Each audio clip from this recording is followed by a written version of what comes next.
impact. The force with which two lives come together. Sometimes for good, sometimes for evil.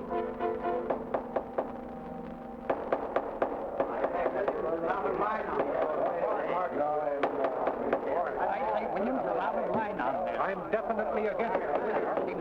We have our stockholders to answer to. Phone Mrs. Williams, Della. Tell her to be ready in about an hour, and I'll pick her up. You phone San Rafael and see if those papers are on the way over from the executive. Yes, sir.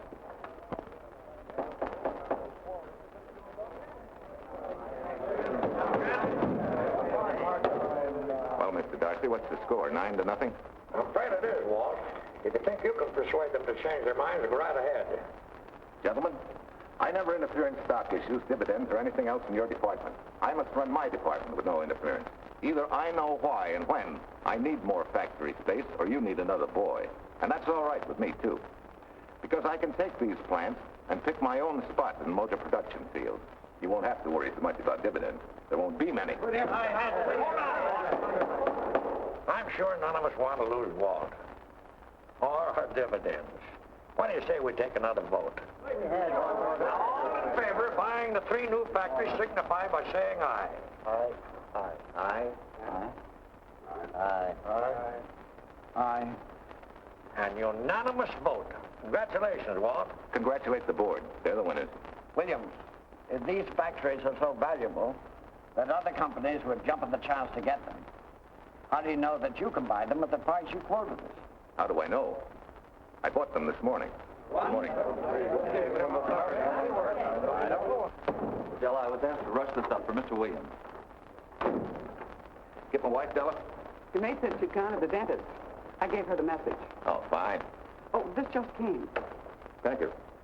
What about those papers? They're here. Bert's checking them now. Good.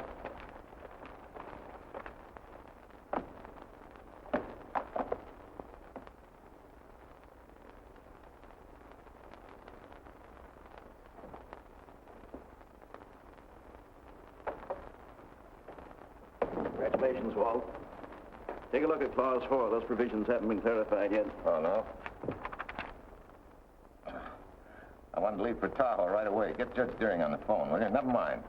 I can get faster action if I run out to San Rafael myself and stick with them till they're right. Yeah? Mrs. Williams on 3.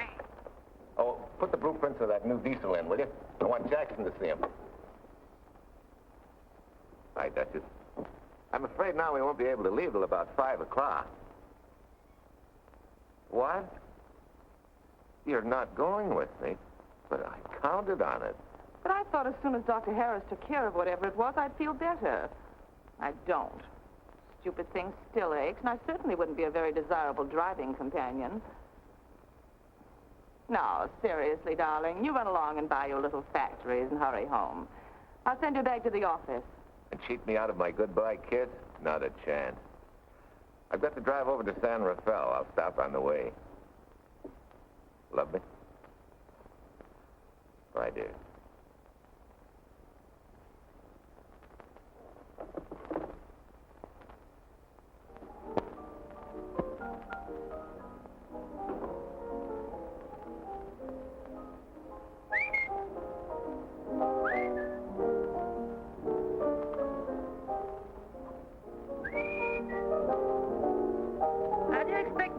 Through a toothache.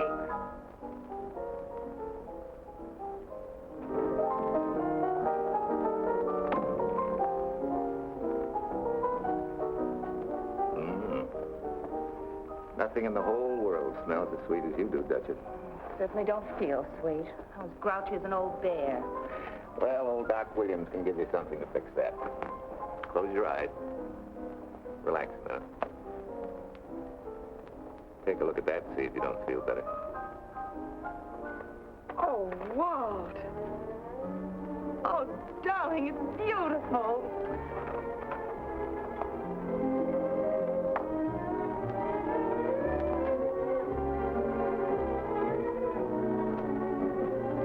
Not bad. Not bad at all. You know, to quote my wife, I like monograms on things.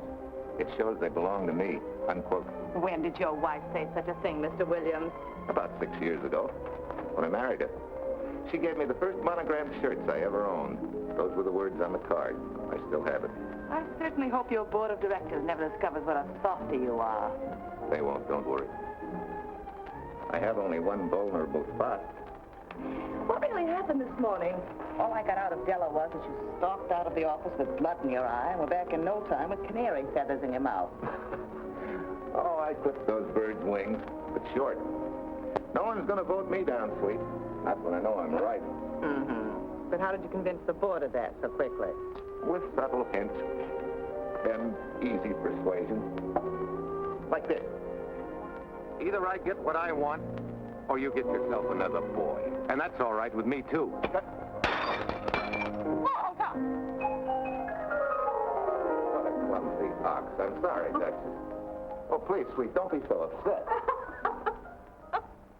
Oh, if you could have seen your face. Oh, don't bother, dear. Sue Lynn will take care of that. Not exactly a good prescription for nerves, huh? You know, you're wrong, Dr. Williams. The way I feel now, a good catnap will probably make a new woman out of me. And if it's not going to make you too late, Yes? well, I'm sure that by 5 o'clock I'll... Swell. I'll run over to San Rafael, get things ironed out, and be back for you by 5. On the nose. Darling, wait. That's perfectly silly. I'll take a taxi cab and meet you in Sausalito. There's a drugstore on the corner opposite the square. I'll be there at 5 o'clock and we can go straight on up to Tahoe. That'll save you all that late afternoon traffic and all that time it'll take to come and pick me up. Smart woman, my wife. Thinks of everything. Oh, you're back, honey. Oh, Sue Lynn still has some things to press for me. Sure you don't mind taking a taxi? Very sure. Sweet dreams, Duchess. See you at 5.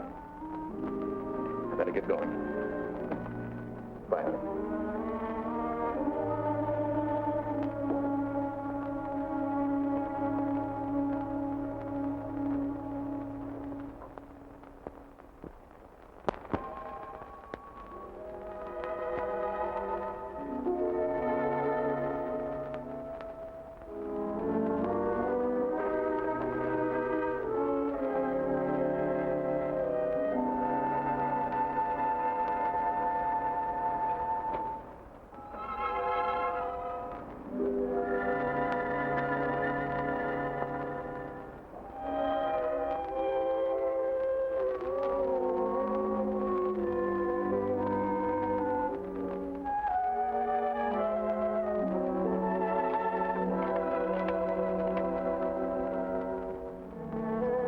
Long distance? On Berkeley, 79721. Hello. Ah. Hiya, beautiful. Yeah.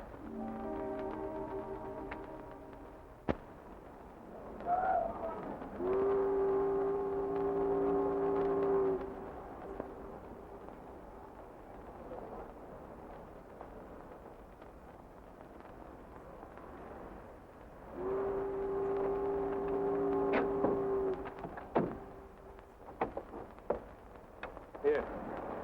Don't forget, turn this stuff over to a bellboy at the Airport Hotel in Oakland. Tell him to hold it for Jack Burns. Jack Burns, the Airport Hotel. That's right, I'll be checking in later. What do I owe you? $1.15 a hair. All this stuff back to Oakland. Yeah, here. Buy yourself a new... Thanks.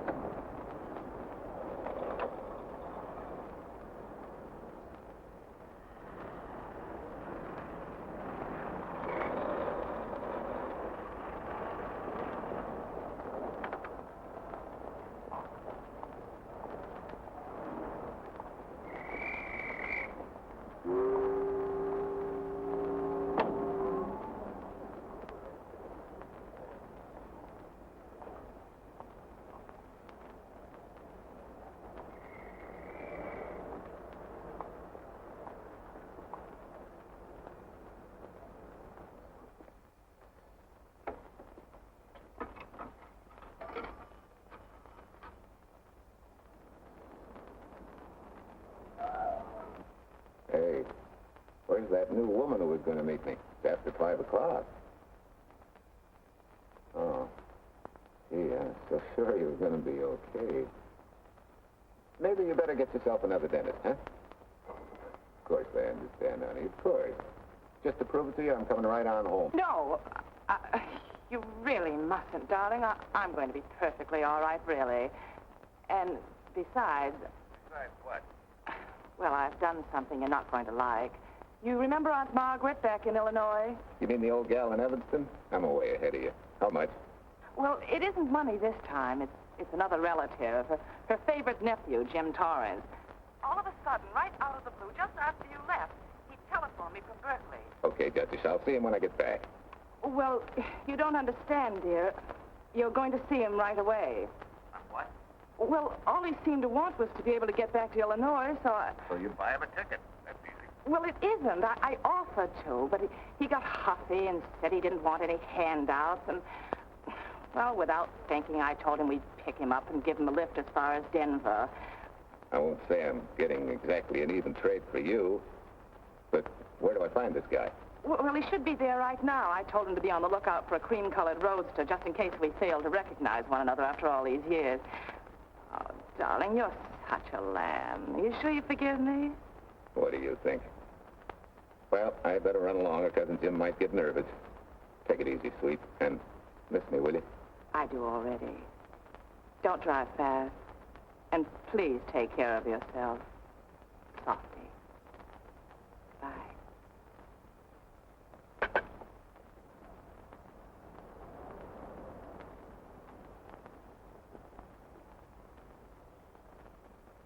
Hello, Della? Yeah, Mrs. Williams wasn't able to go with me. Now, while I'm gone, you see that she gets her roses every morning. That's right. But this time on all the cards, put love from Softy. Yeah, S-O-F-T-Y.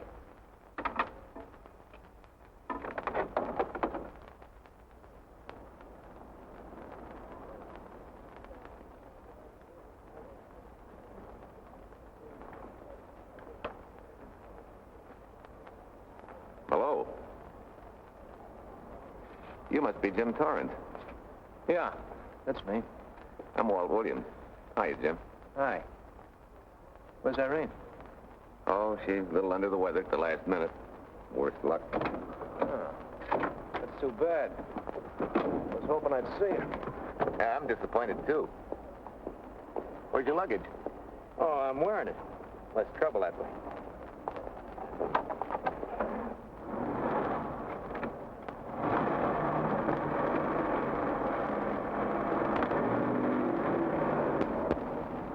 Irene tells me you're heading for Illinois. Yeah. Going been a little rough, huh?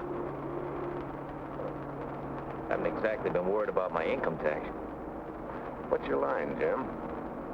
Oh, guess I'm a better salesman than anything else. You know, I can give you a couple letters when you get back to Chicago. It might help you. Fine. Fiddle in with the top brass never hurts. What outfit were you with? Patton's Third Army. How was it? Rough. Except for the time in Italy. I kind of liked it there. Patton's outfit never got to Italy. Of course. But most civilians never know or care, and I figured you didn't either. Well, I fooled you that time.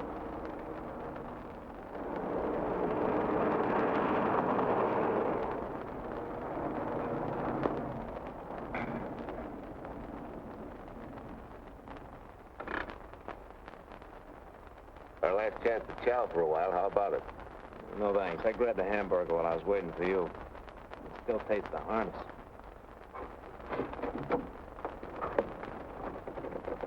Sure you won't change your mind? No, I'm gonna grab a little shut-eye. Thanks.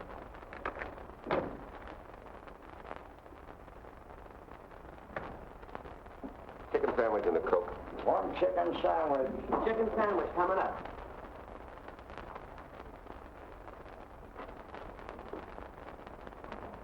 Can you change for $1, will you? Yes, sure.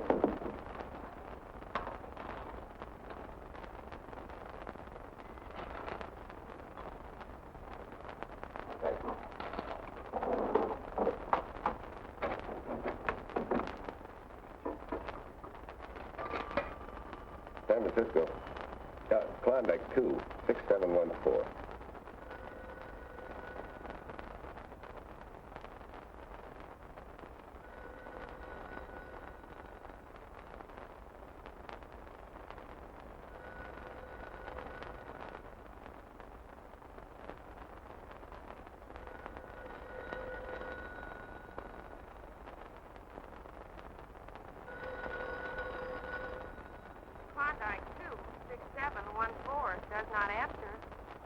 Oh. Well, try Sutter 1, 2599, please. Baby apartment. Oh, yes, Mr. Williams. No, your maid isn't there tonight, sir. She said Mrs. Williams was taking something to make her sleep and wasn't to be disturbed. But perhaps... No, don't disturb her. Just leave a message that I won't forget about a certain problem. Mm-hmm. I think I have it, sir. You want her to forget all about a certain problem. Softy, is that S-O-F-T-Y, sir? Softy is going to take care of it thoroughly. Is that all? Yes, that's all. She'll understand. Be sure she gets it the first thing in the morning. Right.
Hi. It's been so long since I've been behind the wheel of anything but a Caterpillar or a Jeep, I had to find out what a real buggy feels like. Why don't you drive for a while? Oh, swell. Nothing would suit me better.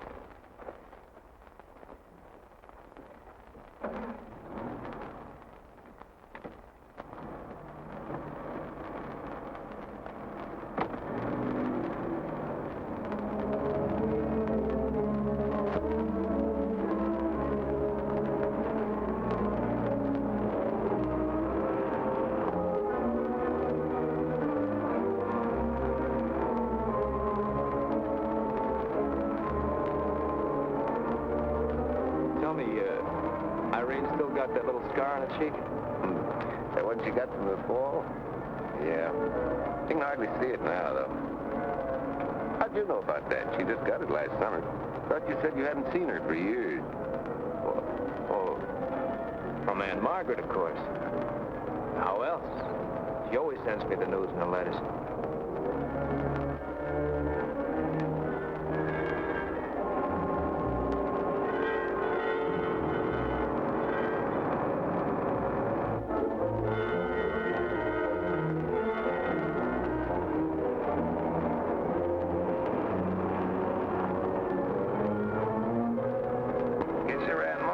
Pretty happy to see you.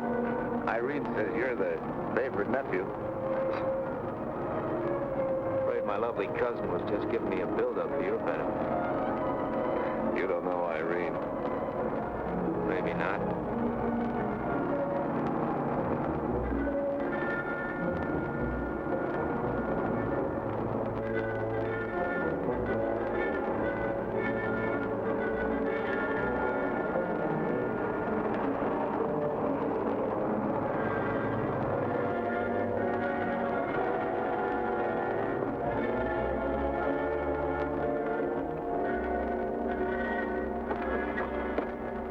What's the matter? I think we got a flat.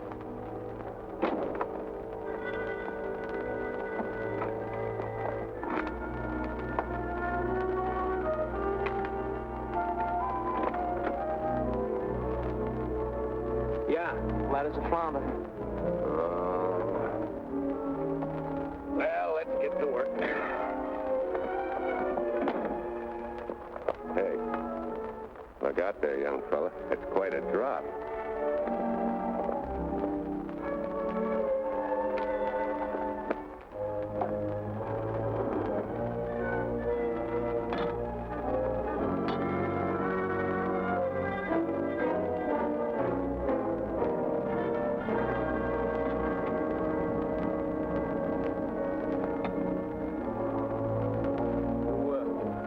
Flashlight? I think I have. Get the jack. I'll take a look.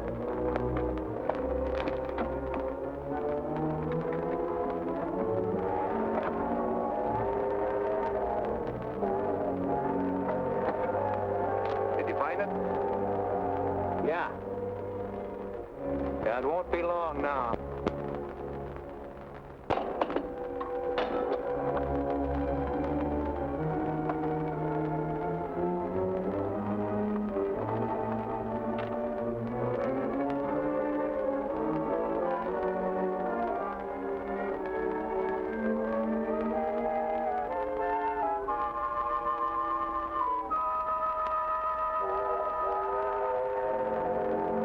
Let's get going. Wait a minute. Did one of your cufflinks fall out? Huh? Well, something dropped. I heard it fall right down there at your feet. Oh. Well, he must have rolled under the car.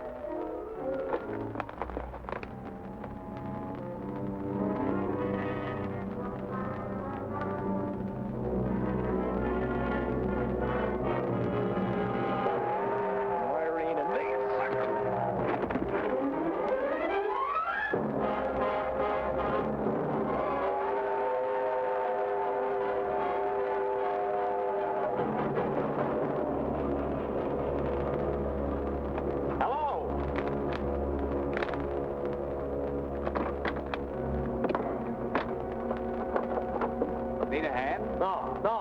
I'm all set now. Okay. Good night.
case my husband should be late and have to rush for his plane, this will be taken care of. Thank you.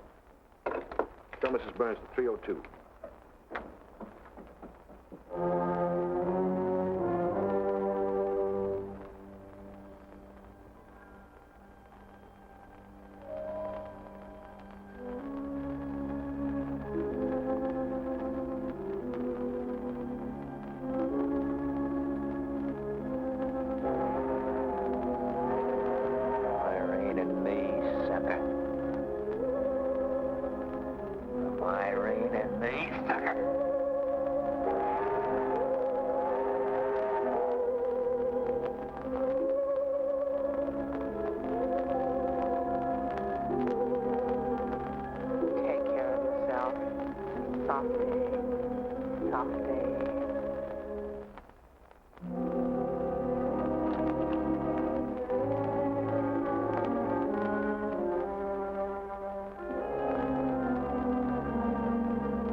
Young lady, Excuse me.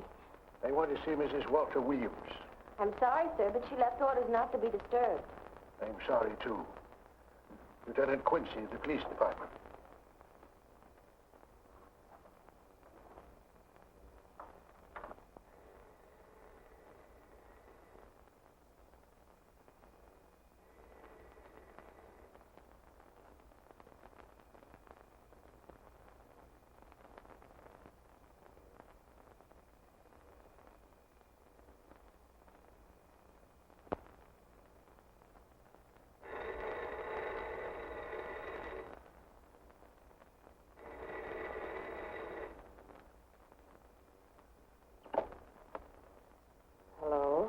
I thought I left orders not to be disturbed.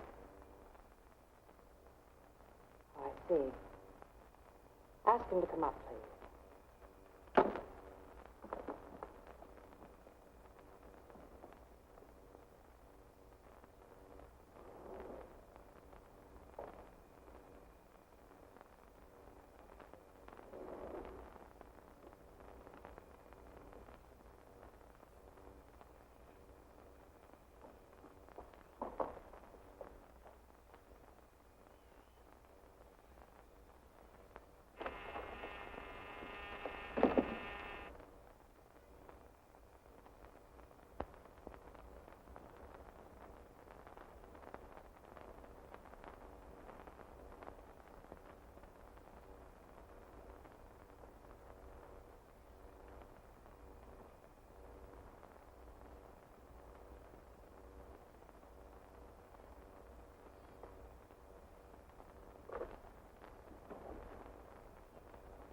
Yes?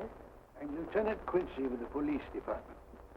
I'm sorry to disturb you at this hour, but... May I come in? Of course.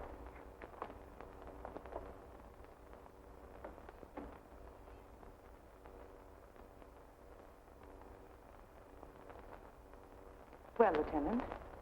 Did your husband go on a motor trip late this afternoon? Why, yes, he went to Denver on business. Why? Was he driving a packet roadster? Yes. Is anything wrong? I'm afraid there is. Won't you sit down? Has something happened to my husband? Yes, Mrs. Williams. He's dead, isn't he? Yes. Oh, Walt, I knew something like this would happen. I begged him time and again not to pick up hitchhikers. But it wasn't a hitchhiker, Mrs. Williams. It was just an accident. He ran into a truck, a gasoline truck. You mean there was fire? He must have been driving pretty fast. I don't think he felt anything after the crash.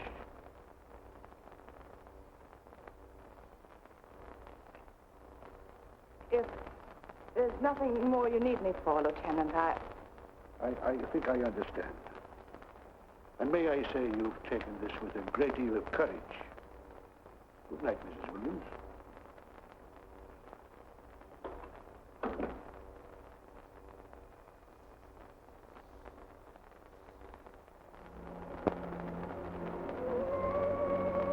take care of yourself. Softly. From Irene and me.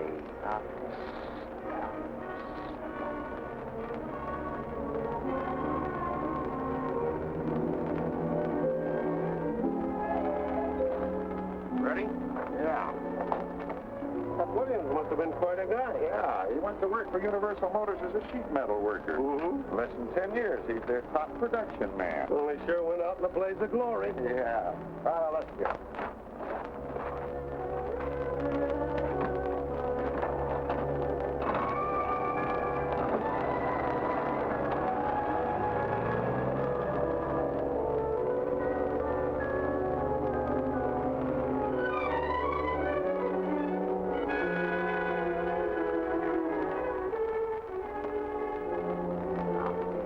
From Irene and me. Sucker. Sucker. Sucker.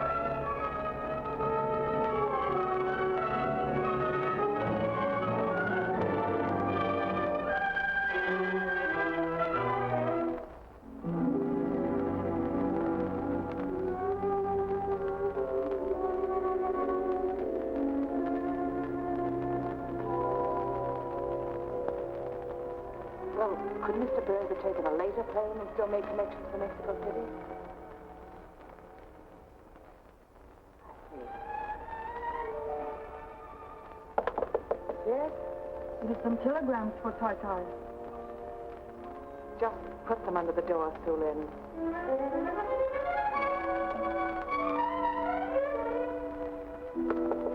Please, Tai. A policeman Quincy most anxious to see you. Ask him to wait, Sue Lynn.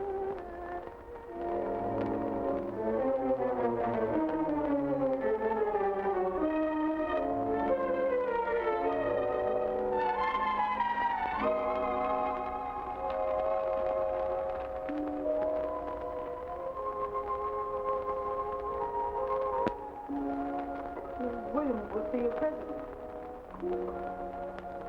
Well, wait, please.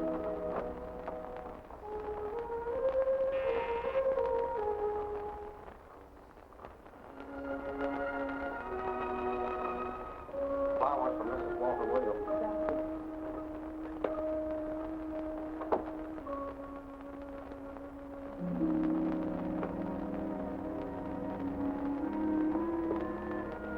Roses like Mr. Williams always sending when he's away. You seem to have been very fond of Mr. Williams. Sue Lynn is honored to have served him 5 years, and he... I'm sorry to keep you waiting, Lieutenant. I wouldn't be disturbing you again if it wasn't necessary. And I would be keeping you but a moment. You're being very considerate. Won't you sit down?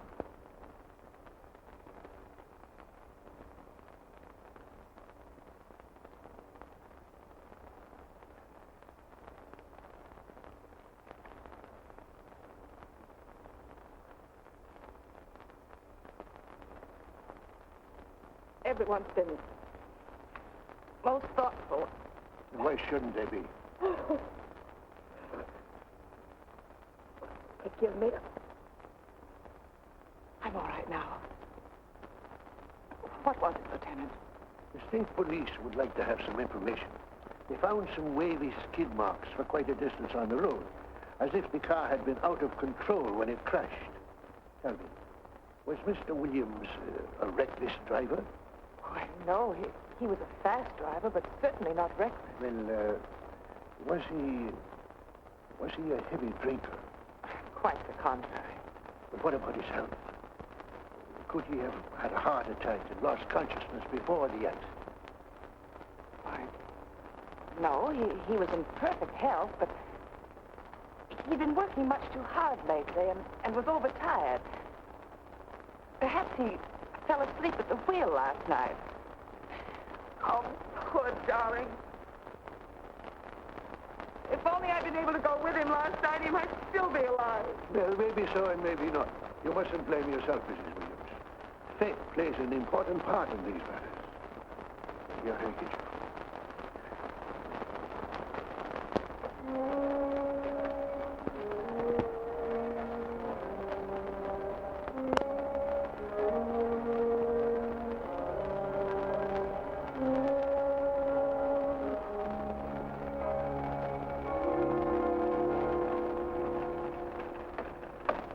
When's the next train to San Francisco?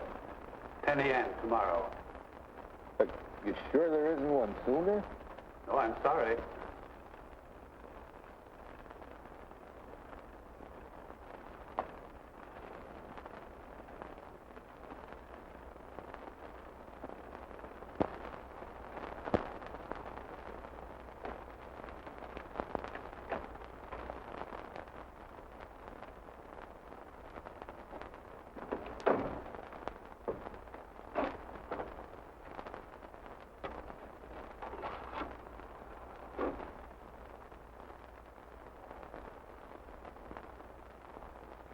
We have a circuit now, sir. Evanston. Calling Mrs. Margaret Hubbard's residence in Evanston. One moment, please.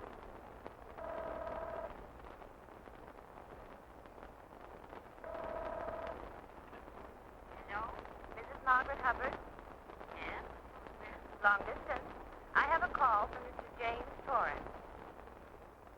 Who? Mr. James Torrance. He's her nephew, Jim Torrance. The call is for your nephew, Jim Torrance. I haven't any nephew, and I don't know any Jim Torrance.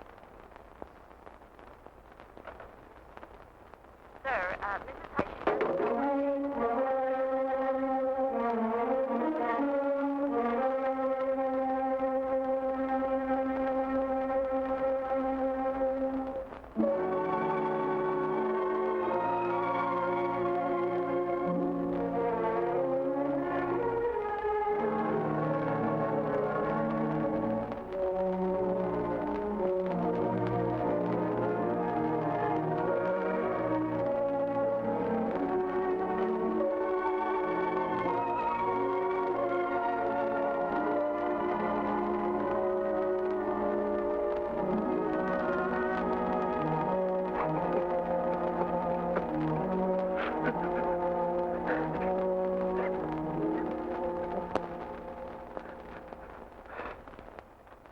What's the matter, son?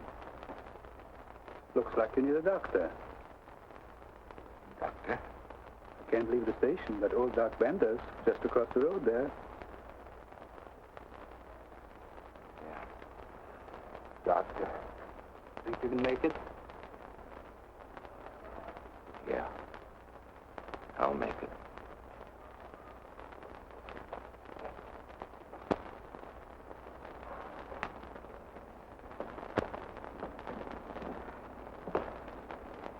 Now, take it easy, man. There's some concussion there. You've got to watch your step for a while. Yeah.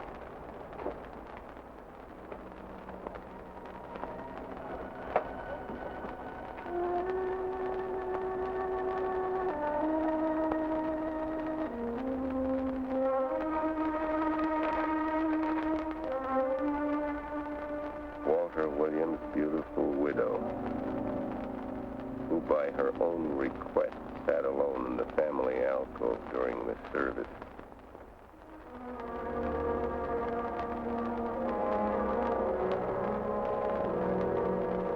Martha. Someone might have caught her licking her chops.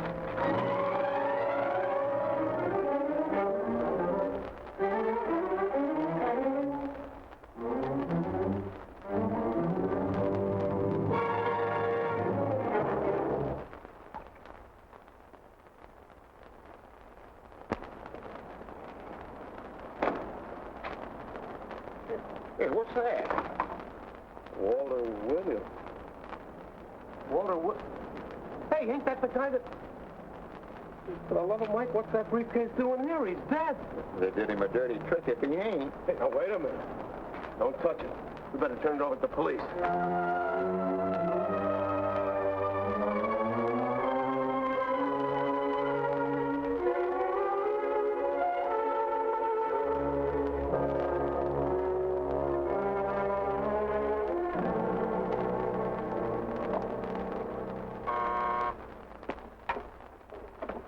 Homicide, Captain Callahan.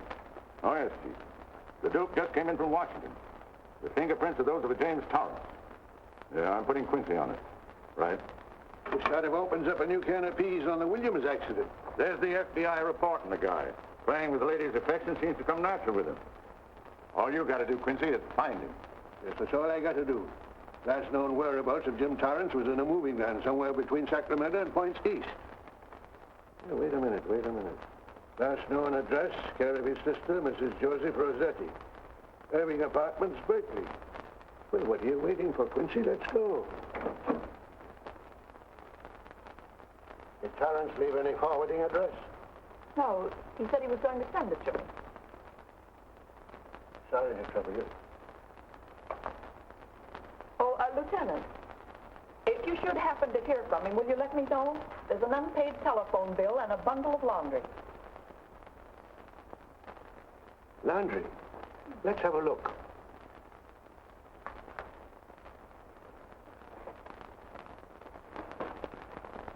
I may have to take this along with me. Not without a receipt, you don't. You mean you don't trust the police? In my business, you don't trust anybody. Mine, too. Holy St. Valentine's Day. Look, he had the same thing on his shirts, too.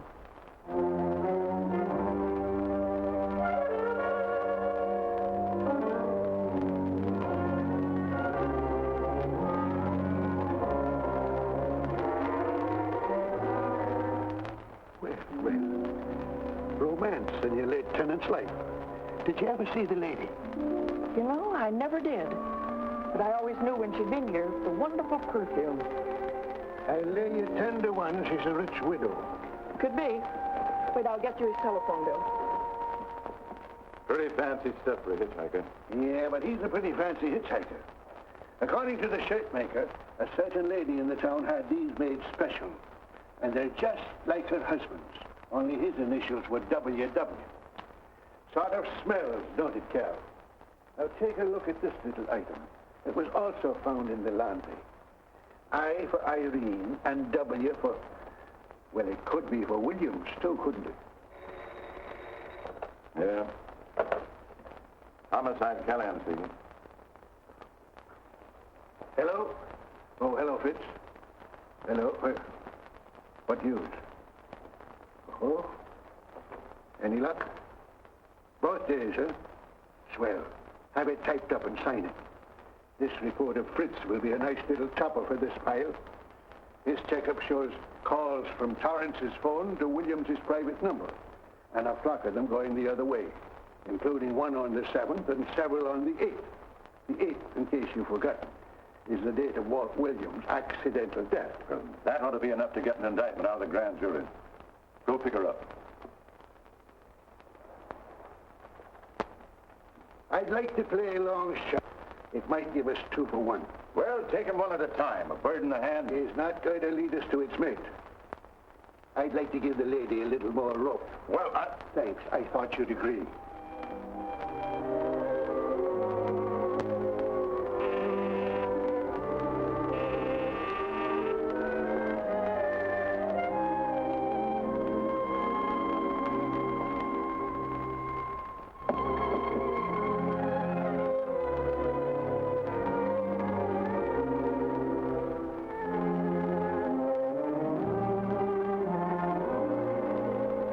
Lieutenant, you just caught me. I was... I'm glad. I have some rather startling news I thought you should know before it hits the headlines. Come in.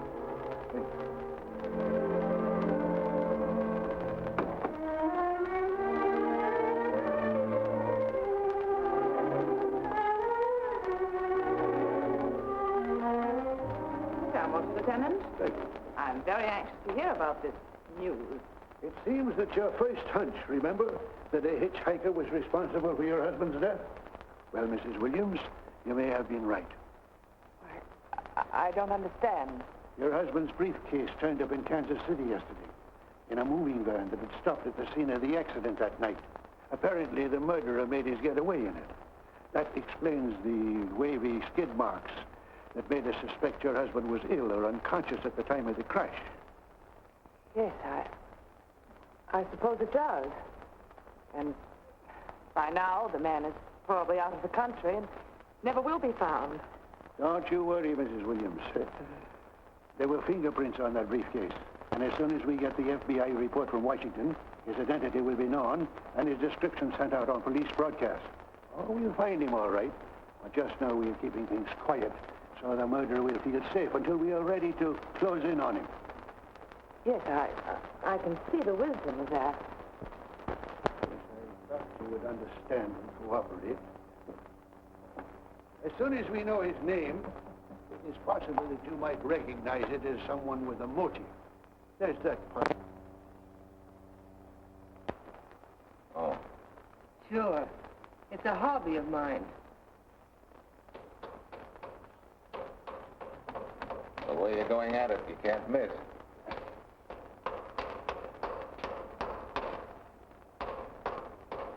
Here. I just can't let you ruin that beautiful motor. Start her up.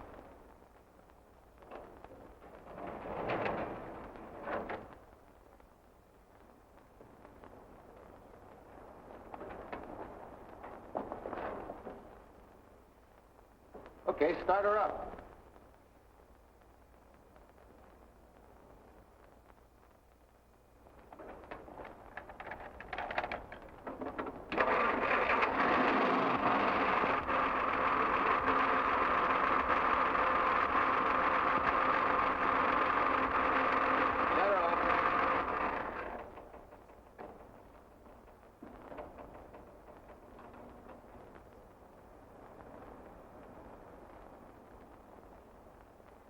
You're certainly not a mechanic by trade. Hands like that. Maybe it's a hobby of mine.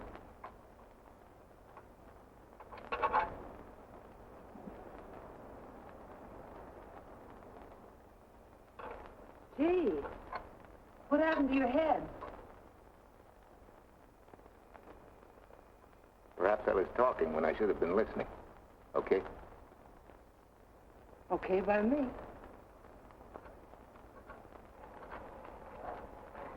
Thanks a lot, Hill. So long, Marcia. Bye. He's all right now. You better lay off till the boss gets back. I'm the boss.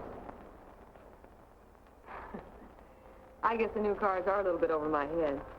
Now, with a jalopy, it's different. Aren't there any mechanics around here you can hire? No, they all went over to the new factory in Mansville. I guess they got better wages.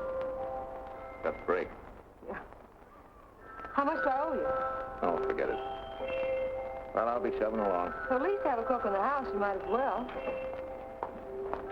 Marcia, can I use your phone a minute, please? Sure, help yourself, Uncle Ben. Never rains but what it pours. 650, please. Flat tire this morning. Now the danged engine stalled on me. Nice and cold. Wilson's garage? No, I did not give you the wrong number. Fine thing using my phone to cheat me out of repair bills. Aren't you ashamed? Gave me the wrong number. 650, please. You're a nice girl, Marcia Peters, and your ma's a fine woman. And I'll always buy my gas and oil here. But you ain't never gonna tinker with my car again. Busy? Busy. Always busy. Wait a minute. We're not so busy. Would you like to do another good deed and give Uncle Ben a hand? Why not? Where is your car, mister? Maybe I can help you. Why, are you a good mechanic? very good and very reasonable. Well, just what you need, girl. Better hire him. It's an idea, Uncle Ben. Come on.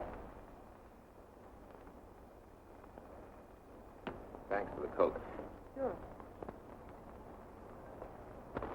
I'm fixed up all right. Nothing but a sticky carburetor valve. Bye. I hope he paid you. What for? It only took a minute. You're certainly not money-conscious, stranger. There. This is no kind of work for a girl. Well, somebody has to do it if I want to stay in business. And I want to.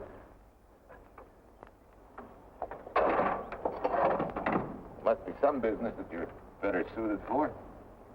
Couldn't you lease this place to somebody? Sure. I did while my husband was overseas. But when he was killed in Okinawa, well, we'd made a lot of plans for the future here.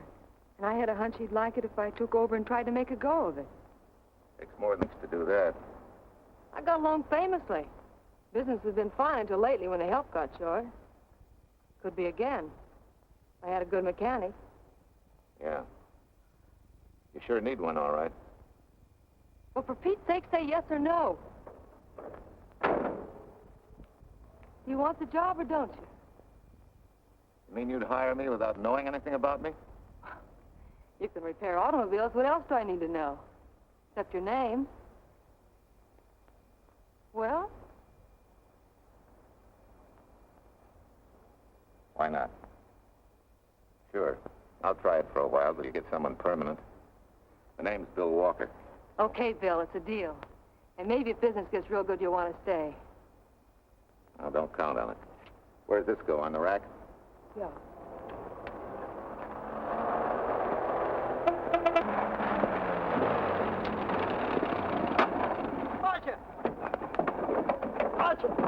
It happened. It's a boy, 8.5 pounds. Pair of shoulders like a prize fighter. Well, congratulations, Papa. How's Jane? Ah, perfect. Everything perfect. Gotta get down to the store and tell the gang. Almost forgot. Oh, gee, thanks, Ed. I'm sorry, I won't have enough for the gang. Yippee!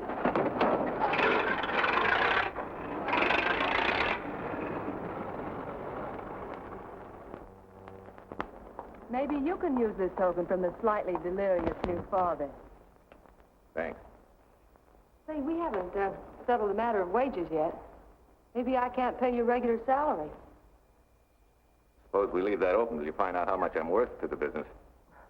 Doesn't seem to be any business right now. Might be a good time for me to get rid of this beard and find a place to board. We live right next door. I'll go ask Mom. She'll know of a place. Sort of a peaceful house. I noticed it this morning. Oh, gosh, I forgot. She's down helping Mrs. Wellesley with her canning. Mom finds homes for everything from stray cats... To stray mechanics? Well, you're not a stray anymore. I'll go phone. Girl, 674, please. Hello, Miss Wellesley. May I speak to Mother? Hi, Mom. I've got some good news for you. I hired a man for the station. Yeah. No. Nobody we know. He's from out of town. Needs a place to board. You got a good one up your sleeve? Okay. Says she has to meet you first to come home for supper. Huh? And you like apple or cherry pie? Cherry. Cherry it is, Mom. See you later. Now, I gotta get rid of this. Hey, where's the nearest barber shop? The one and only, just up 2 blocks. Tell Judd you're working for me. When you get back, we'll close up and go home. Thanks.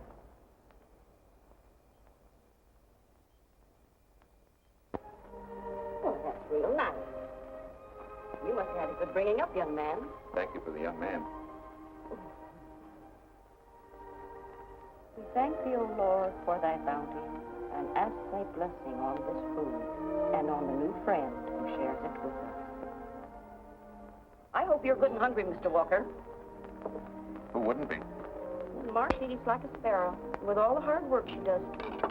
I have your plate, please. Well, she can start taking it easy now. Boss, the help. Thank you. She never takes anything easy. Has to put her whole heart and soul into everything she does. Well, now that you're through with me, Mom, how about Bill? Have you thought of a place for him to stay? Well, why can't he stay right here? We have a spare bedroom going to waste.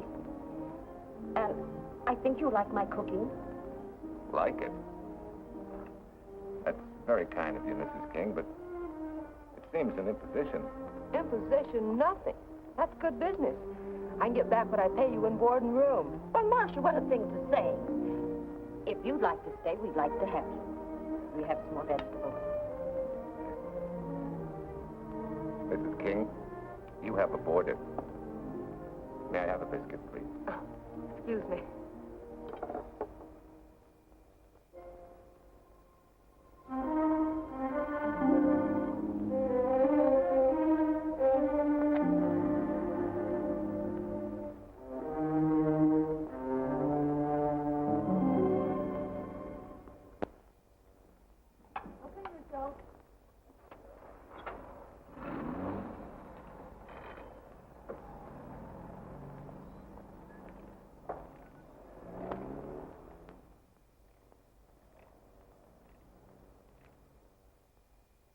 It's wonderful the way tools seem to come alive in your hand.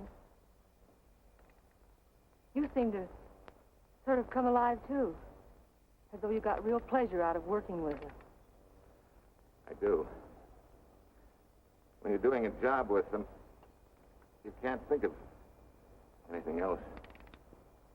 Bill, if something's bothering you, why don't you get rid of it? What would you prescribe, doctor? Amputation. For that stupid chip on your shoulder.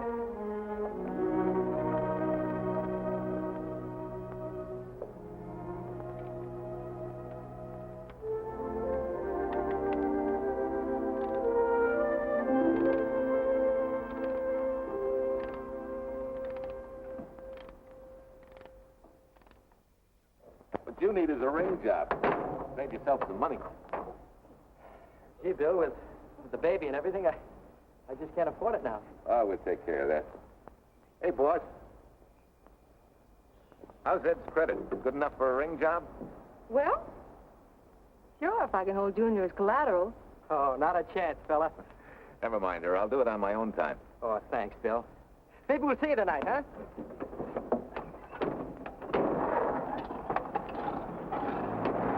Some shoulders, huh? Yeah. Some father, huh? Bye, Marcia. Bye, Marcia. Bye. Thanks, kid. Hey, was Ed clowning about their being hard up? No. Things have been pretty tough for him ever since he got out of the service. Fix the car for him, Bill, and only charge him for the labor, okay? Then he gets it for free. I'd already figured on knocking that off. Say, we could make it an anniversary present. Anniversary of what? Junior's arrival, and mine, 3 months ago today. Time certainly flies. That was a lucky day when you came to MP service. Your work's been bringing in a lot of business. Glad of that. Hated to have fallen down on Mom you. Say, look, boss, why don't we three celebrate tonight and go to the movies? Ed said he and Jane were going. Well, that lets Mom out. She'll be babysitting. I'd love to go, Bill. I haven't been in ages. Here's your opportunity. Go to work.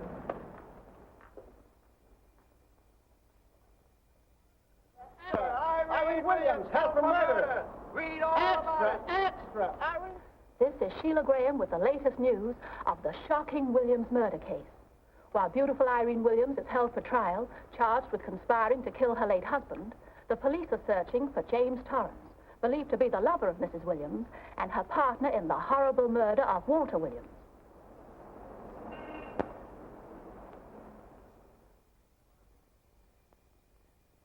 If I'm handling your case, my dear Mrs. Williams, I want 1/3 of everything you get.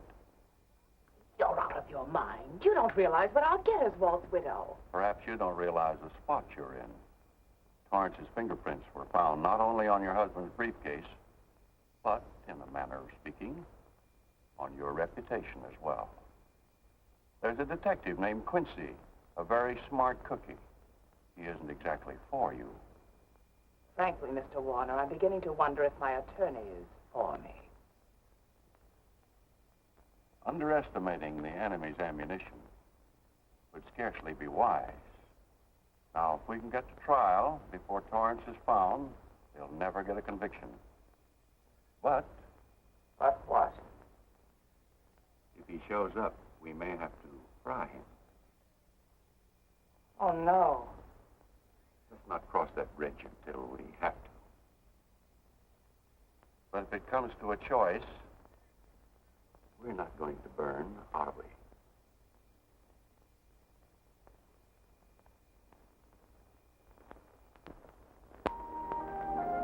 Art, you're the chatterbox this afternoon. What about this afternoon? Oh, sorry, boss. I guess it was wool gathering. You're only supposed to do that in the spring. Is there anything you don't know? Yes. What's San Francisco got that we haven't?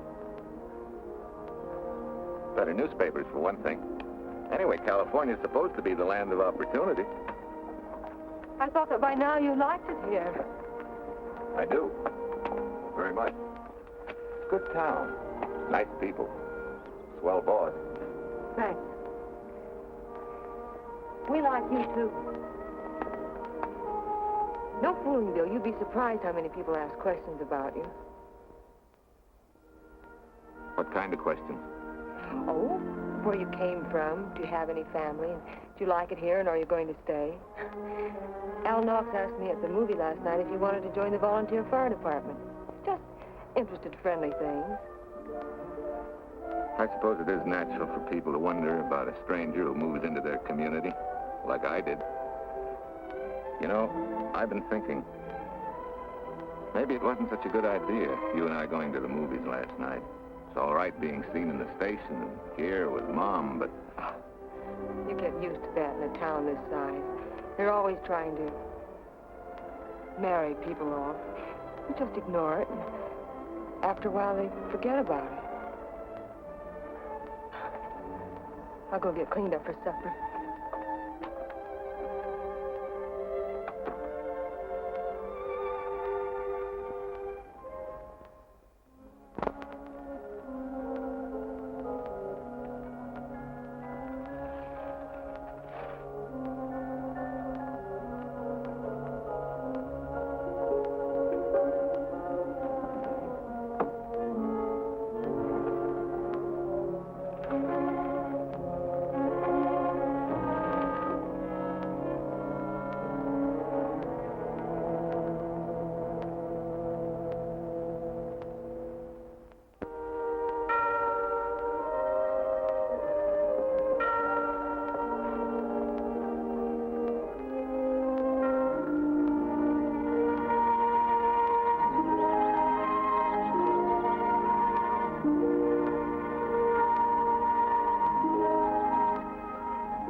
How many years this Sunday takes me back.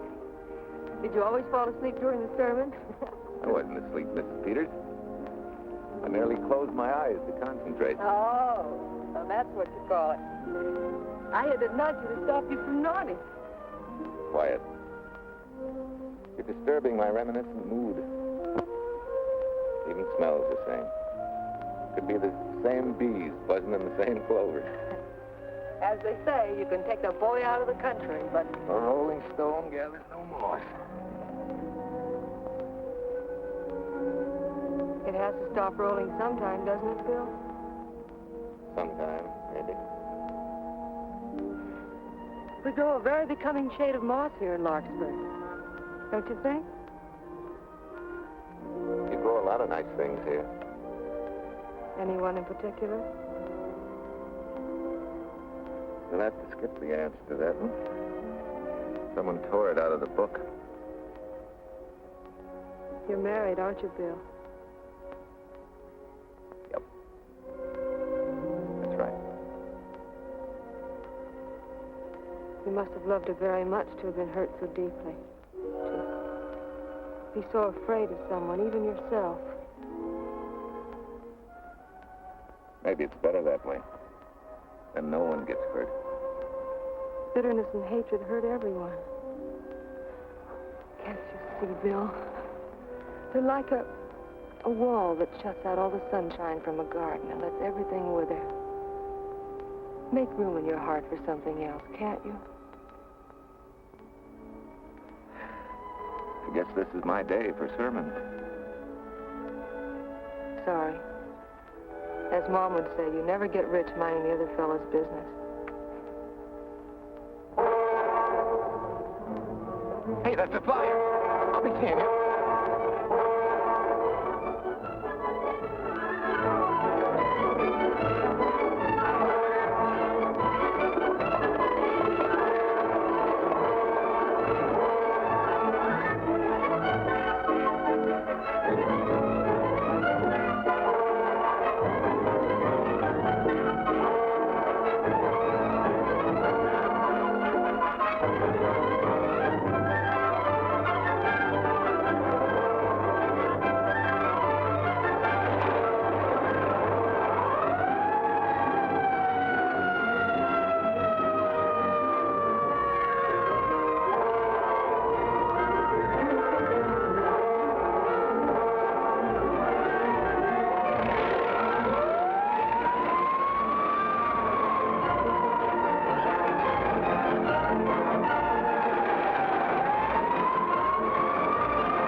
Mrs. Wesley sent a couple of jars of peaches. Said you helped her can them. Oh, thank you. When I delivered the doc's car, he insisted that I have a bite with him. Where's the boss? Took a book back to the library for me. Huh? What a day. Hey, what's the idea? Are you darning my socks? Well, I thought a drawer full of holy ones isn't doing you much good. I found it when I put fresh papers in your bureau yesterday. You have a heap of things that need mending, haven't you, son? Does Marcia know? Do you think I'd tell her? This is your problem, Bill. Because I found out about it doesn't give me the right to tell anyone else, not even Marcia. When you trust folks, you trust them, and you give them a chance to work out things the way that seems right to them. How can one little woman be so big? Don't forget, it's a lot easier to be tolerant and understanding at 50 than it is at 25. Yeah, Mom. I'm going next door for a while. Grandma Thompsonville.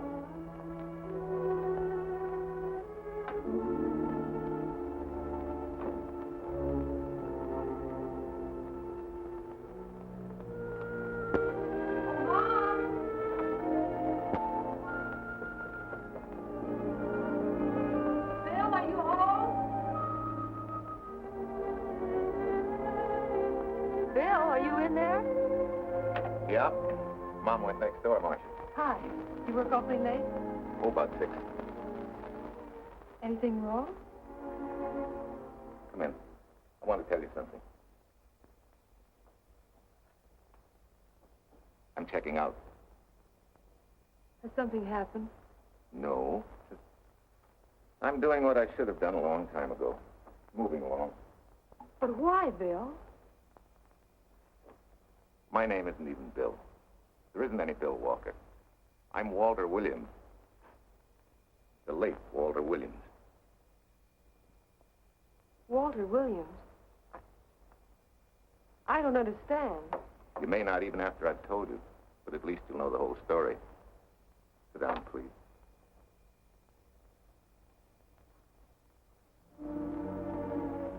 Finally, Larkspur.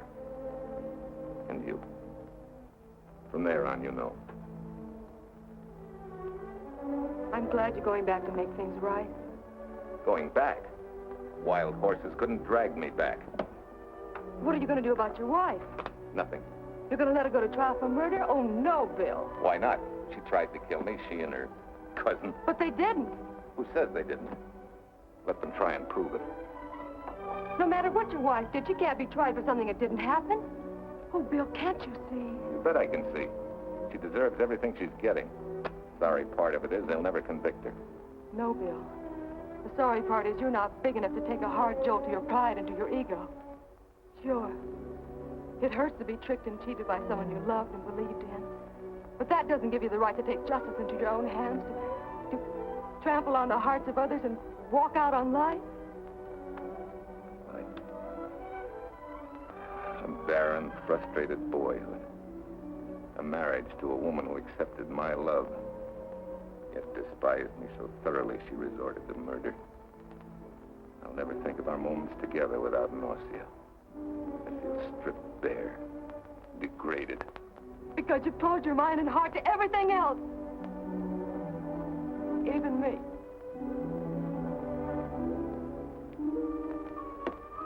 Oh, Bill, please. Don't destroy the one chance we have for happiness. We haven't got a chance. Doing the right thing never works out. I know. In this world, you turn the other cheek and you get hit with a lug wrench. Forgive me, boy. Try and forgive me.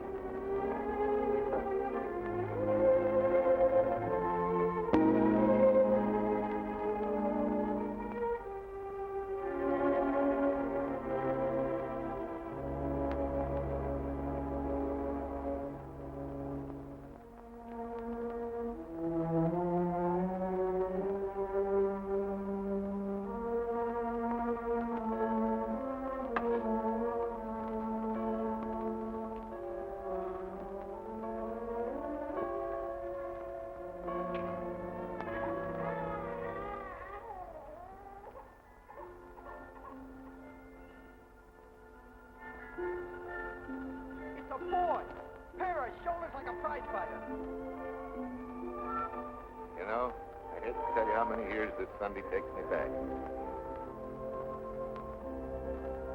You have a heap of things that need mending, haven't you, son?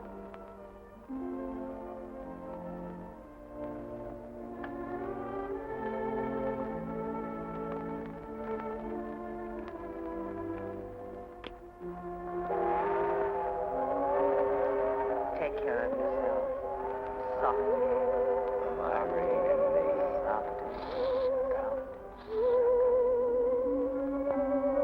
You're not big enough to take a hard jolt to your pride and to your ego. Sure. It hurts to be tricked and cheated by someone you loved and believed in. But that doesn't give you the right to take justice into your own hands. Trample on the hearts of others and walk out on life. Oh, Bill, please.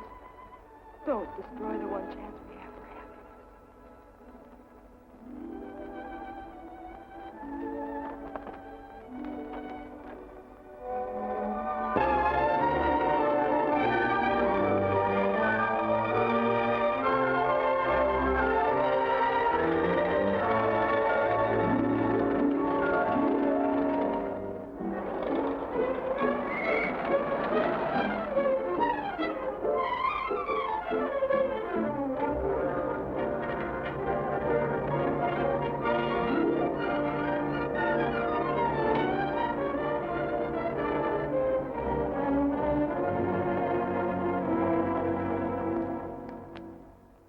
Kind enough to come along to substantiate at least the Larkspur portion of what I've told you.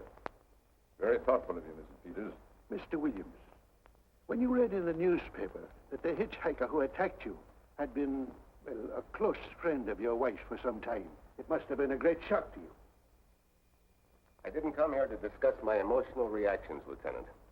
If you need me for anything further, Captain, my office will know where to reach me. Let's go, Mark. Just a minute, Mr. Williams. We'll need your signed statement for the grand jury when we ask for your wife's release. It won't take long to be typed. Yeah? All right.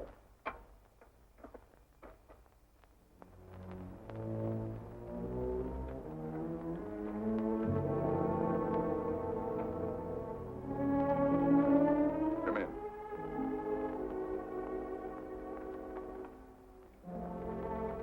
Sit down. Mrs. Williams, we have news for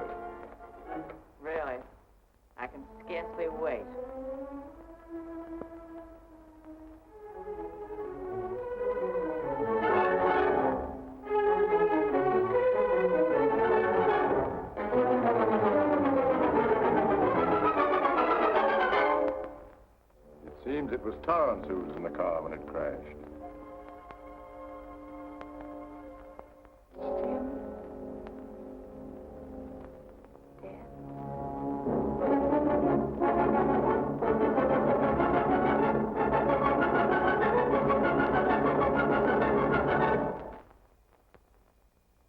You did it.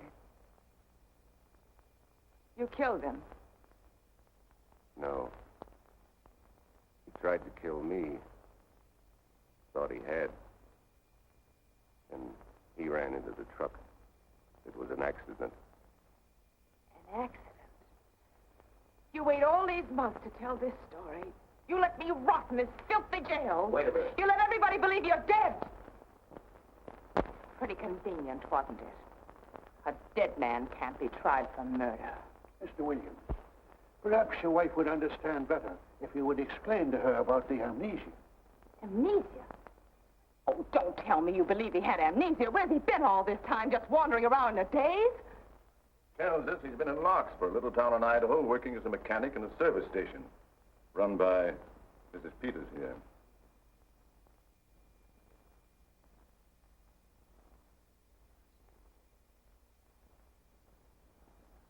I understand perfectly.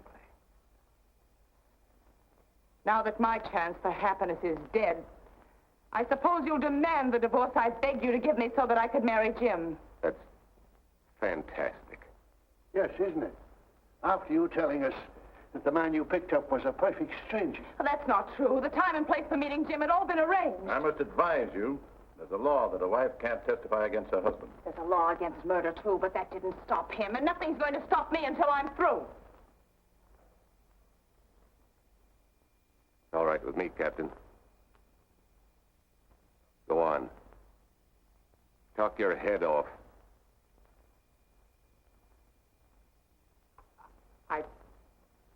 I was to have gone with him to Denver. He insisted on it, although I was quite ill. Several hours before we were to leave, he came home. There was a violent scene. He threatened to kill me unless I agreed to give up Jim. And I wish he had. This is incredible. Not one word that she has said is true. Then you've nothing to worry about. Mrs. Williams, was there a witness to the threat you mentioned? No. Unless the maid overheard. She was in the apartment. In fact, she picked up the pieces of the vase that he threw at me. Where's she now? I don't know. She left me suddenly after all this began. Please, could the questions wait? I feel rather ill. Will you have Mrs. Williams ready for the grand jury at 10 o'clock tomorrow morning? That's all.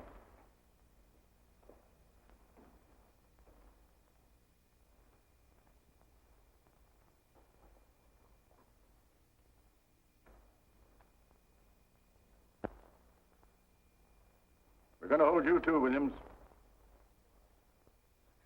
On what charge? Suspicion of murder. But he's not guilty of any of these things. Then it should be easy for him to prove it. Take it down and book him. That fiction of Mrs. Williams must have been very convincing. No, we just couldn't buy that yarn you tried to sell us. Let's go.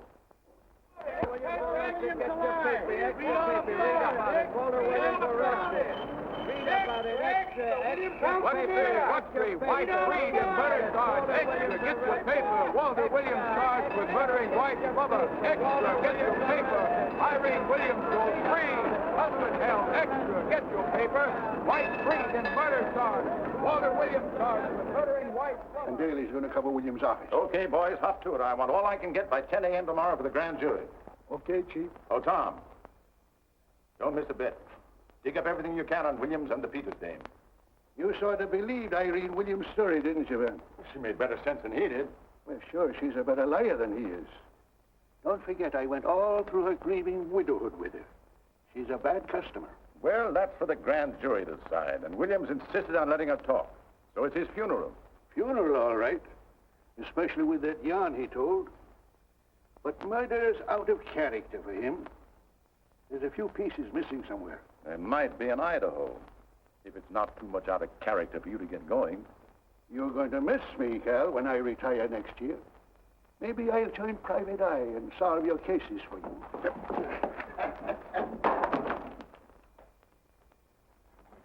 Hi, Williams. Mr. Williams? Thanks. Got a deal from the bottom here, don't you? Sorry, William. Okay, Williams.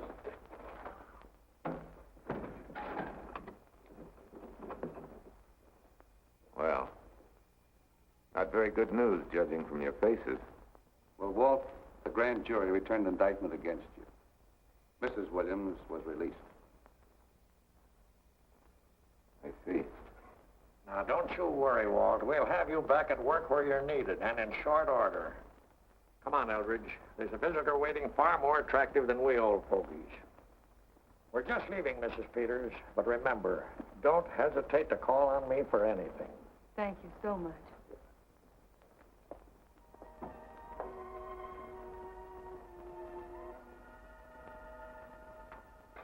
Hi, boss.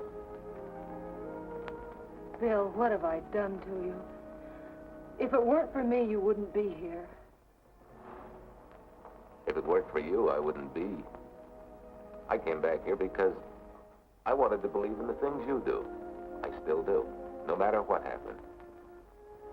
Will you do something for me? Go back home, where I know you'll be taken care of. Not a chance. You'll have to think of a better reason than that to get rid of me. I'm a big girl now. I've just been to Larkspur, Williams, where I found these newspaper clippings. Of course, some of them are 3 months old, but you seem to treasure them, so I brought them along. So? I don't think they exactly substantiate your claim of amnesia. As if you were interested in substantiating any claim of mine. Now, let's get one thing straight. Most people, when they get in a jam, think the police are only interested in the prosecution. Our job is to get the facts, the truth.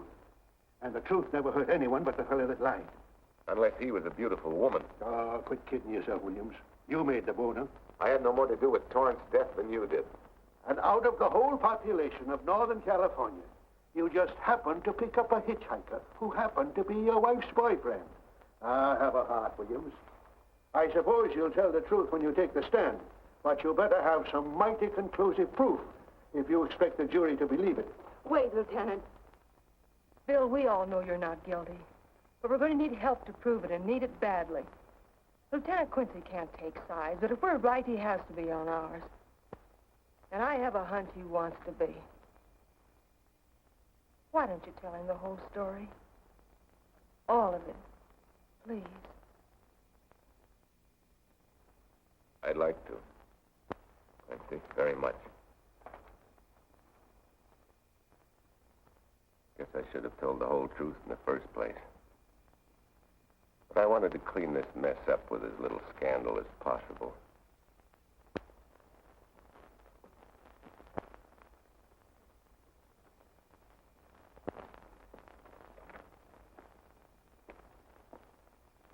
Well? No sign of the lug wrench or anything. My dear Mrs. Peters, will you please stop trying to be a detective? How many times do you think the police have combed this spot for any kind of evidence? Now, be a nice girl. Take Mr. Williams' advice. Go back to Larkspur. What time is it? It's only 4 o'clock. We still have time to go back to town and go on our hunt for Sue Lynn. Now, look here, young woman. You've had me on the run since I'm on. But, Lieutenant, the maid seems to be our only hope now. We've got to keep looking till we find her, that's all. That's all. Wait. She was naturalized, wasn't she? Suffering chopsticks. Quincy, you dumb flatfoot. This Sue, what's her name, was Chinese born. If a port of entry was San Francisco, there'd still be a file on her, photo and all. Let's go. Back to town. Immigration.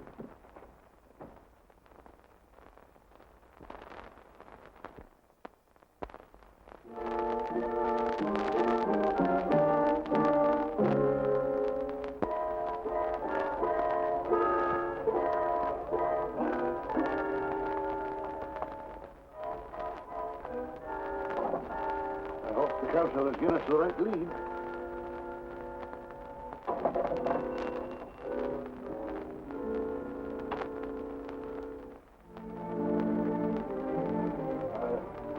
you are sing?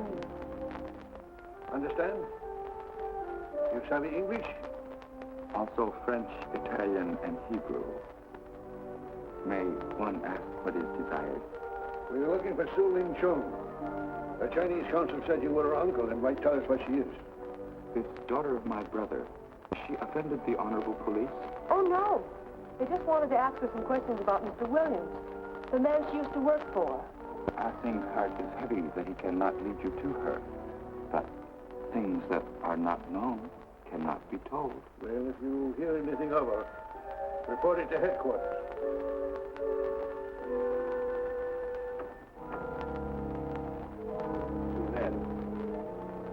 Untruth is not good for soul, and not wisdom when told to policemen.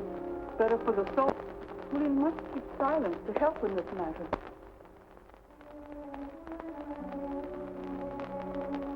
You know, you're quite a gal. In case I haven't told you lately. You're just too easily pleased, that's all. There must be a way out. Why can't we find it? I'll buck up for it. Tomorrow's another day. Yesterday you go to trial. Bill, I'm afraid.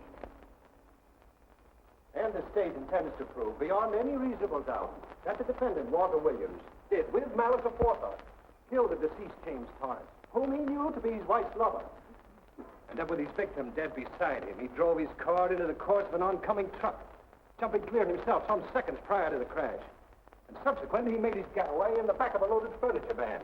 And for 3 months, as Bill Walker, he laughed at justice. But he'd imprisoned his unfaithful wife for conspiracy in his own murder. Then he decided that being dead cramped his style. He thought he could eat his cake and have it too.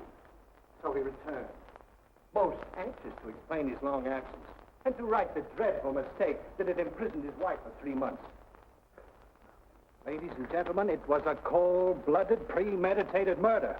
It must be punished to the fullest extent of the law. Call the first witness, please. Captain Callahan, did Walter Williams tell you what suddenly cured his amnesia after 3 months? No, he did not.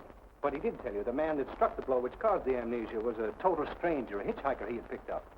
Yes? And that he knew nothing of this man's identity or relationship with his wife until he suddenly recovered from his amnesia and heard or read the details. What he said. Oh, thank you, Captain. Your witness, Counselor. No question. No, I saw no signs of amnesia, of definite concussion. He was a bit evasive in answering questions, but not vague or unsure. In your opinion, Doctor, could this head injury have been caused by a fall? Yes. If the head had struck on some object, such as a stone or a metal pipe. That's all, thank you. Your witness. Dr. Bender, are you familiar with a tool known as a lug wrench for changing automobile wheels? I'm afraid I am, sir. I've had a regular epidemic of flat tires lately. Well, then, in your opinion, could this head injury which you treated have been caused by a blow from a lug wrench? Yes. It could have been caused by that, too. Thank you, Doctor. The ones with the earliest dates, you will notice, are heavily creased, as though they'd been carried in a wallet or a coat pocket. Thank you. Lieutenant Quincy, will you kindly tell the court where you found these newspaper clippings? In the bedroom occupied by Mr. Williams and Mrs. Peters' home in Larkspur, Idaho. Is this your handwriting, Miss Revere? Yes, sir. And that's the message, at least our record carbon of it. Would you read it to the court, please? June 9th, 8:32 p.m. Message from Mrs. Walter Williams, Penthouse D. Mr. Williams called, said he wants you to forget all about a certain problem. That Frosty is going to take care of it thoroughly. Was there any other conversation? Well, I just asked if that was all, and he said yes, she'll understand, and sort of laughed as if it were a joke and hung up. Some joke killing the wife's boyfriend. That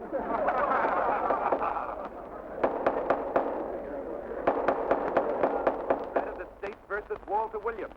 All the rounds so far have gone to the prosecution, and it was a grim-faced Williams who was returned to his cell this afternoon.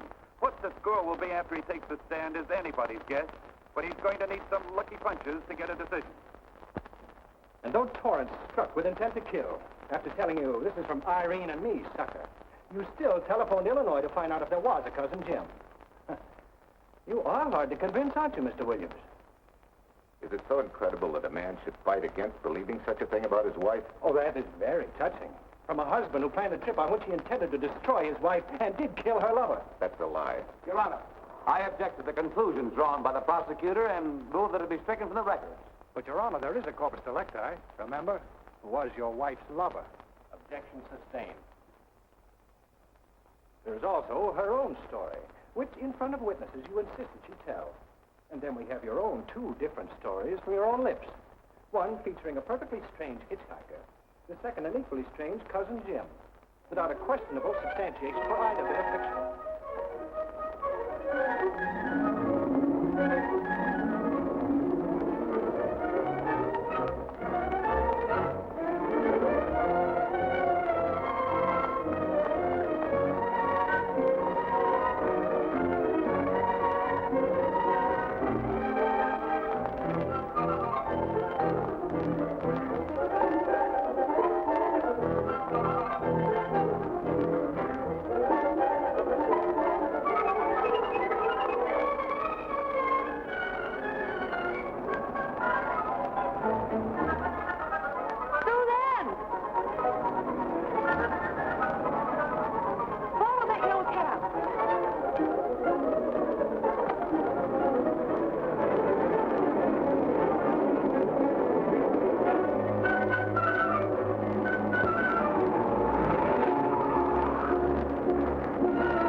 You remember me, don't you? I was here with Lieutenant Quincy from the police department. I just followed Susan up the stairs. I saw her come in here. You must be mistaken. I'm not mistaken. She's here. I must see her. I'll sing Don't You Understand. It's to save a man from prison, even from death. I will send her to you.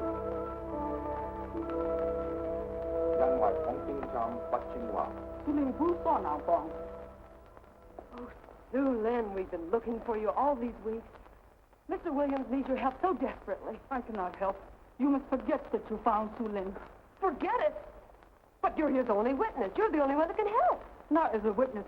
Only with silence can I repay his great kindness to me and my family in China. Why? For I heard other things. That most unhappy day. From Mrs. Williams' bedroom, his voice very loud and angry. A flower vase broken to pieces. He can explain all that. They do not believe what he's already told. That I heard anything would do harm. Don't you see?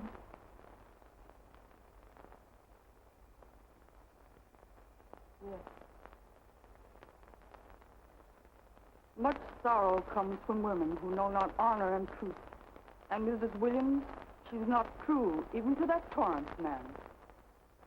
What makes you say that? That night when he was killed, her sickness was but wall of falsehood, behind which she could go secretly to a meeting place. You mean she went out that night? Sue Lynn, are you sure? Yes, because next morning in her bedroom I found street shoes that had been worn.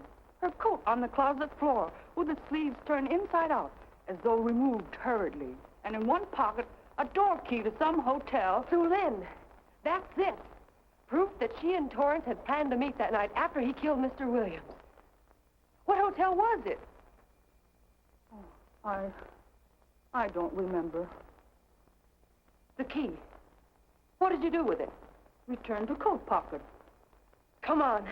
We'll get to Lieutenant Quincy. He'll know what to do. And pray, Sulin, every step of the way.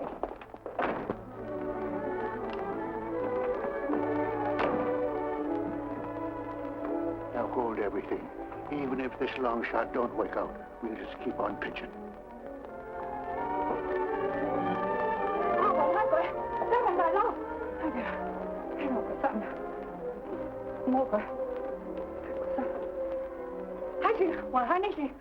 Here it is, yes. Room 302, Airport Hotel, Oakland. Maybe we got our miracle. A special little Chinese one. It is to hope that Sulin was of small help to Mr. Williams. Oh, Sulin. Come on, copper. Next stop, Oakland. That's at the little lady's hotel rendezvous. I was on night duty then, all right, but I sure don't remember a looker like this. Quite a dish, eh? A little too highly seasoned for my digestion, thanks. Lieutenant, just found a couple of cars for room 302 on June 9th. George Baxter, checked out at noon. Mr. and Mrs. J. Burns. Room not slept in. J. Burns. Burns. Look, Quincy. The handwriting on the card is identical to that on the photograph. And here's a little more of the same thing. The cover-up telegram to Aunt Margaret. Now look at the impressions. J here, and here RNS. J. Burns. That's the name she started a telegram to. Room not slept in. Say, I got that dame pegged now, Lieutenant. She said they'd be out of the room by midnight as her husband was catching a plane.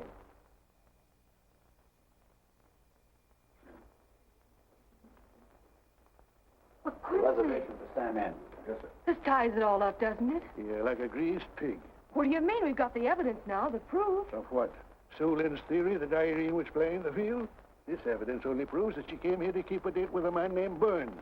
We can't even prove that he didn't keep the date. But you know he didn't. There wasn't any Burns. It was only a name that she and Torrance used. Fine.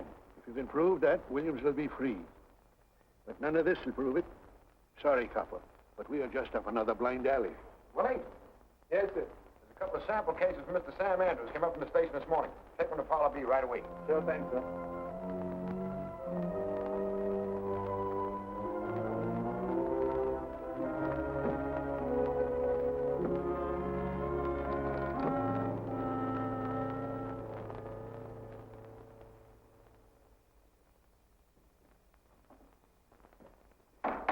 Seated.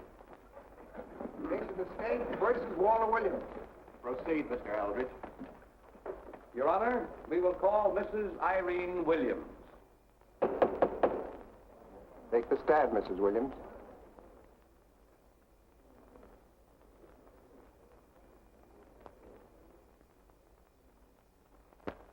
Raise your right hand. You solemnly swear that the testimony you're about to give in this cause to be the truth, the whole truth, and nothing but the truth, help you God? I do. What cooks? The defense calling her? Mr. Eldridge, what's the purpose in calling this witness? Merely for purpose of identifying handwriting. Now, Mrs. Williams, this photograph of you, Was stolen from my apartment. so, according to the inscription, to Walt, my adoring and adored husband, Irene, this belongs to Mr. Williams. This is your handwriting, isn't it? Of course. I'm touched that he should have wanted it so badly. And this telegram, addressed to Mrs. Margaret Hubbard, is that also your handwriting? It is.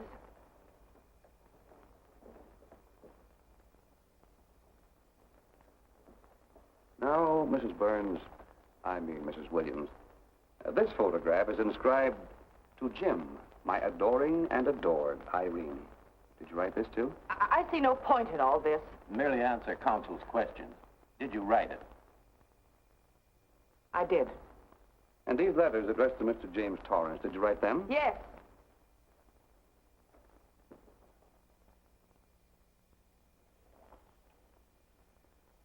And this monogrammed garment, a gift from you to Mr. Torrance? Why must I be tortured again by all this? I never made any secret of my love for Jim Torrance.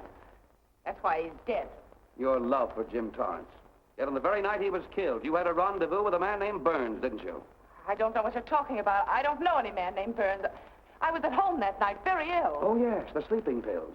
Well, you must walk in your sleep then. Well, you spent at least part of that night at the Airport Hotel in Oakland, where you registered for Mr. and Mrs. J. Burns.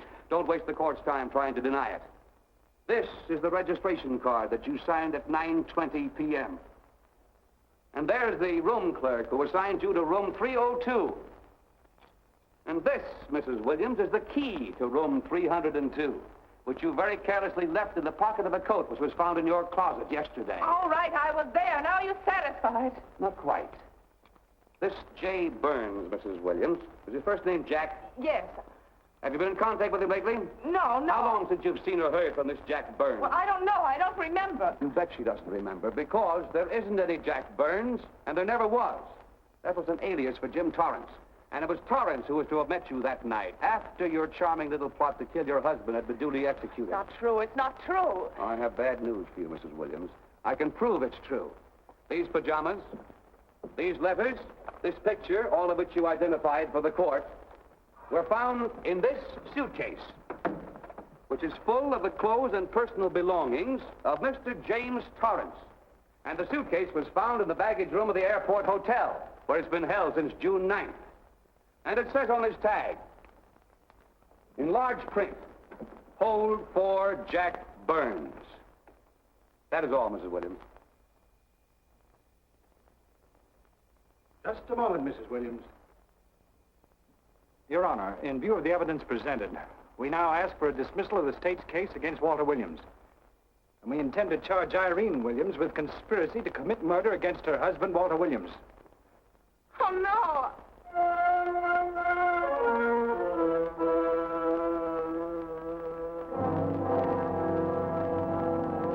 The case against Walter Williams dismissed. Court adjourned until 2 o'clock. Well, that's that, Walt. Congratulations, Mr. Williams. I haven't the words for it, Quincy, but we could never have made it without you. Ah, sure you could. You know, son, right always wins if you give it a little push, especially when you get a copper like this one to do the pushing. Well, I'll be seeing you. You know, it'll seem kind of strange being able to eat and sleep without someone getting in your hair all the time. Oh, fine, Walt. We're looking forward to having your hand on the wheel again. The Denver plants are waiting for you to open them. You think you can make it in the morning? How about it, Counselor? You bet you can. Oh, good. Well, I'll be running along. Well, you think you like Denver? It's okay by me, boss. Yes, impact. The force with which two lives can come together. Sometimes for evil, sometimes for good.